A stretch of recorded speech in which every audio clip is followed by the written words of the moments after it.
A W-2 is the biggest, largest loyalty expense.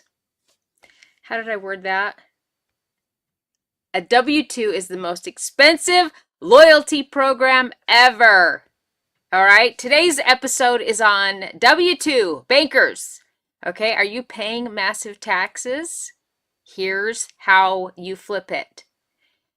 I'm Tina Parker, Tina Kelly Parker, okay, ex-bank executive turned truth teller. I spent over 20 years inside the banking system, and I saw exactly how it keeps people broke, stuck, and silent.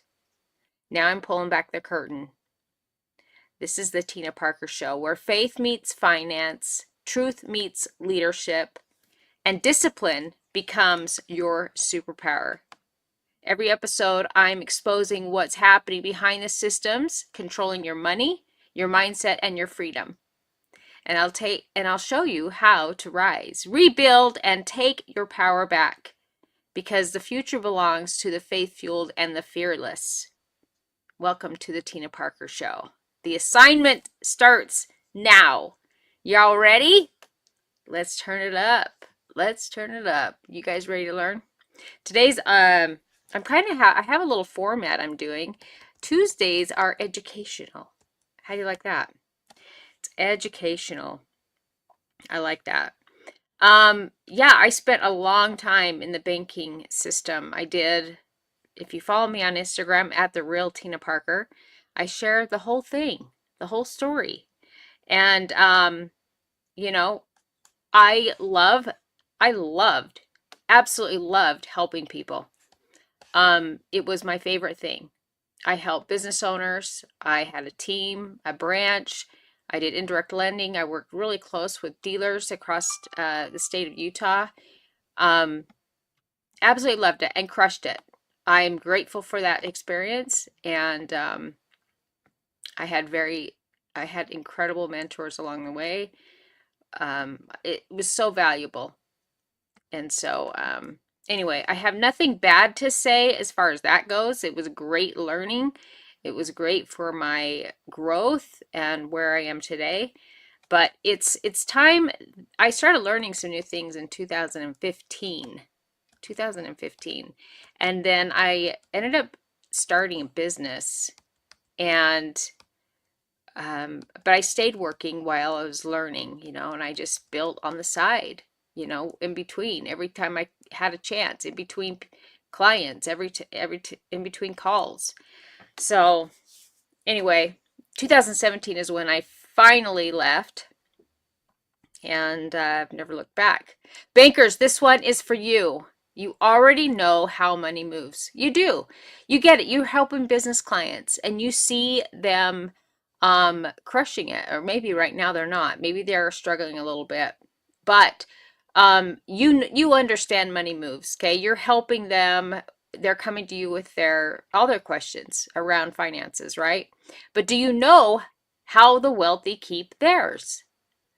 Once you start opening and learning new things, it's like, how do you unlearn this when it gets in your head? How do you unlearn how the wealthy get wealthy, In today's episode of the Tina Parker Show, I'm breaking down why working 9 to 5 in finance is the most expensive decision you'll ever make. You're going to learn how business owners use tax code to legally write off their vehicles, homes, clothes, meals, and brand investments. Huh?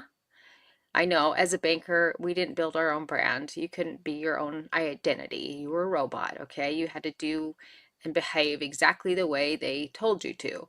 And how you can do the same thing without changing your industry. This is not theory. This is a strategy.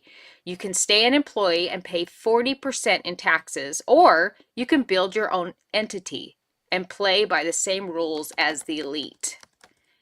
You want to learn more about that? Okay, here's the truth. The tax code rewards owners, not employees. W-2 employees get paid after taxes, right? Business owners, they actually get paid before taxes. And when you start learning the tax code and what you can write off, it just blows my mind that we're not taught this in school. This should be taught in school. The wealthy didn't write the tax code for fairness. They wrote it for ownership incentives. As a banker, you already understand money flow. The difference is you're helping your institution minimize taxes while you personally maximize them. All right, you went to school, they told us all, get a job, get married, buy a house, all these things that really, if you look at the big picture, they never taught us how to be free. They never taught us how to become entrepreneurs. They never taught us how money works and how much we're going to be paying in taxes if we're a W-2 employee versus if you were an entrepreneur. Why are they giving us options? Why is there only one way? So here's an example. Let's say you make $100,000 as a W-2 banker. You might keep $60,000 of it after taxes. Now imagine you formed an LLC doing the same consulting, lending, maybe you do merchant services work, but with a business structure. Okay, you pay for your car, marketing, clothes, and meals as business expenses. Did you know that you can buy a home that is maybe the type of home that you would have an event at? Okay, if you hold at least 4 or 14 events, rent out your house at least 14 times, you can write off your home. They don't teach us that in school. That's ridiculous. Okay, your home could be used as a retreat, as an event location. So that's why you want to have an LLC. All right, but set it up as a business structure. Okay, what about building your brand? All right, in banking, they don't talk to us about building our own brand. All right, as a business owner, under an LLC, you can start building your brand. So you buy clothes, that's your brand, okay? Your style. You can buy a car. That could be part of your marketing, right? You buy a really nice car and it kind of attracts the clients that you want, the businesses that you want, the people that you want, okay? That's a write-off too. And plus you're using your car for business purposes. I bought a GMC Yukon and I wrote that baby off, okay, under my business. All right, so you could easily save $15,000 to $25,000 in taxes legally every single year. You could even more than that, okay? That's just based off $100,000. That's what the wealthy do. You know, the wealthy don't even pay taxes. Yeah, they don't. The truth is, you're already doing the work. You're helping clients, you're doing loans, you're doing, all these things. You just don't own the business, right? You're selling loans, products, and services every day. They ask you, okay, I need to figure out my treasury services, right? That's the back end of operating their business. And you refer them to the people, that can help them with their back end. And maybe they want wealth management. You have a partner in wealth management. You're just referring them. Why couldn't you have your own business, your own LLC, and you're doing the same thing? Do you understand? This is real talk. I don't know if you're at a bank, okay, I'm directing this to bankers because I spent 23 years in the finance industry in banking. All right. So do you know that people aren't going to have to go to the bank to get money, to get cash? That it's all on their phone. They can make deposits. They don't even need to enter the branch. Who are you helping? That's when I left. I started noticing, like I was there when there were lines out the door because they had to bring us their paycheck, okay? And I helped them and I served them, and it was way before.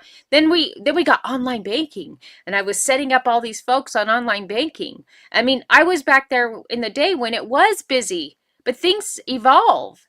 And so when I noticed that people could do everything from an ATM, that people don't even have to come to a branch because their checks are direct deposited.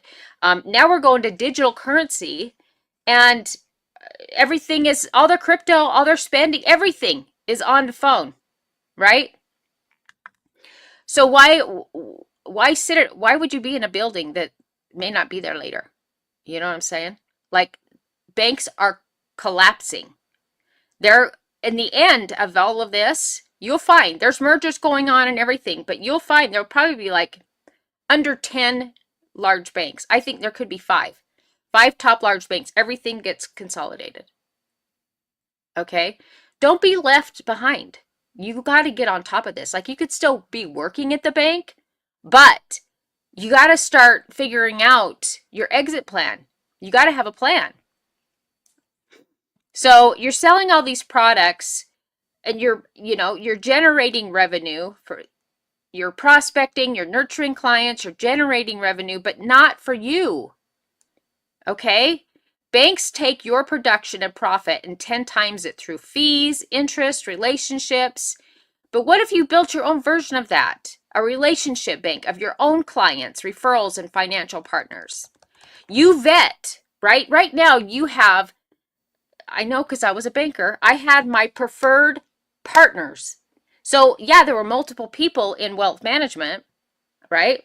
But I had one that I really enjoyed working with. So if someone needed to see wealth management to do an annuity or whatever, I referred them to my one wealth management partner. Okay. The same with the back end services. What about a commercial loan? What about private? They need private banking. All these things. I had preferred people that I worked with. People work with people, not businesses, not the bank. Okay. They're loyal to people. Guys, if this is triggering you, if you feel it in your heart, share this with someone that needs to hear it. If you're a banker and you've been telling your people the whole time, like, guys, you got to realize things are changing, but they're not listening to you, send this to them, okay? Don't forget to subscribe. I used to think that my paycheck was success until I realized my production made 7 figures for them. Do you know, more than that, do you realize that I grew a department in loan production by 1,800%. 1,800%. And do you know, I was paid pittily for that. I will say I'm grateful. It was like a learning experience. It was incredible. I loved it because I was helping people. The money didn't have anything to do with it. But the point is, I made a lot of money for the bank or the credit union, either one.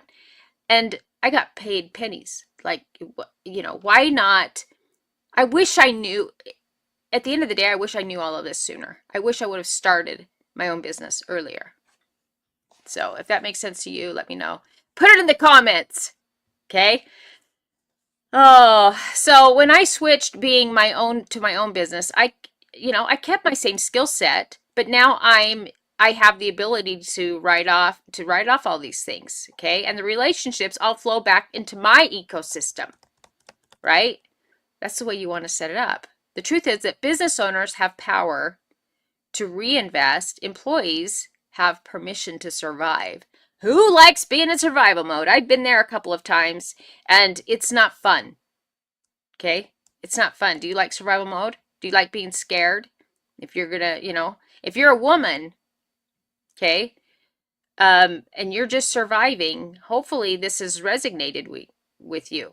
If maybe you're not even working, okay? Maybe you're at a stay-at-home mom and your husband works, but he doesn't make a lot. You're just barely getting by.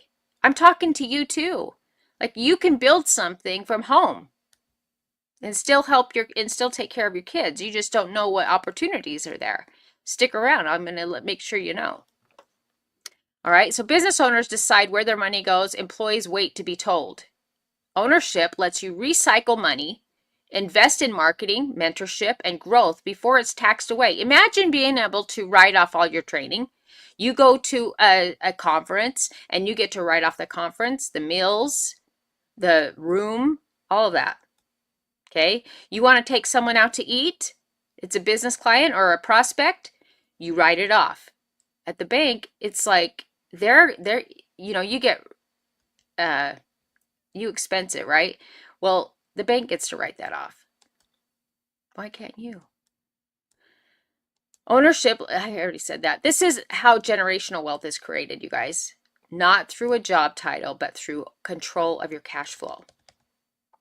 Let's say a banker who forms a consulting entity. They can deduct travel for conferences, I just said that, and client meetings, deduct meals, branding shoots, and networking events, deduct their laptop, their phone, part of their internet bill. Maybe you even rent part of your home, like I said, for an event for 14 days out of the year. That's tax-free. IRS Rule 280A. G in parentheses. Okay?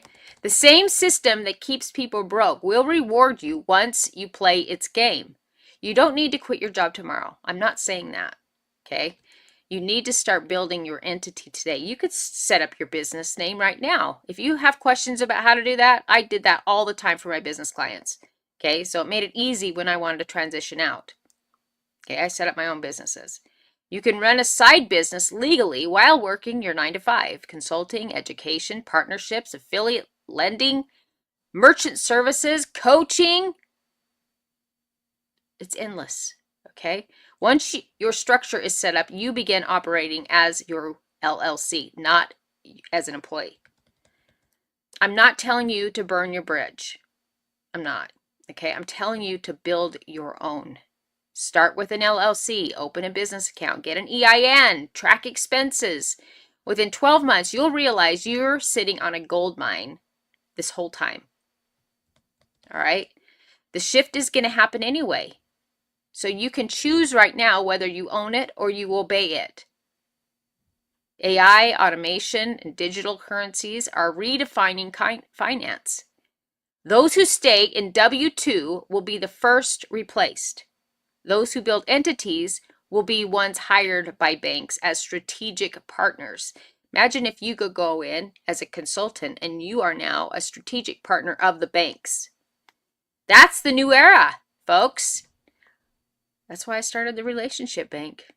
All right. The next financial wave will reward those who have their own infrastructure, consultants, strategists, relationship brokers. That's what I'm building, and that's what I'm teaching you to do. Just like owning your business is like training your body. Consistency beats intensity. You can't expect results from one workout or one tax deduction. You've got to build daily habits, document expenses, track income, show up, reinvest. Guys, you got to have several sources of income. So like this podcast, right? This show. This is one source of it. This is one part of my business. Okay? So income can flow right through this.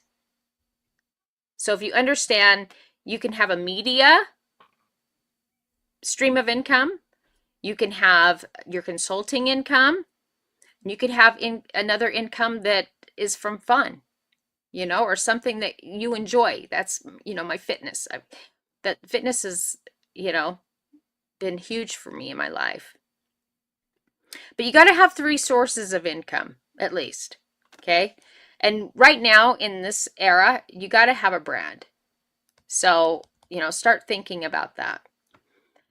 Every rep in the gym builds muscle. Every invoice, tax strategy builds freedom. Boom. Okay. So here's your assignment. If you're in banking, lending, or any financial industry, I want you to research how to start your own LLC this week. If you don't know how to do that, or you need have any questions, I'm happy to help you with it. Step into ownership, because when you build your own relationship bank, you're not just making money, you're building freedom. Comment below, I'm building my bank. And I'll see you tomorrow for Wednesday's personal story episode, where I'll share how I went from an employee mindset to walking in power. This has been another episode of The Tina Parker Show. We'll see you tomorrow. Bye.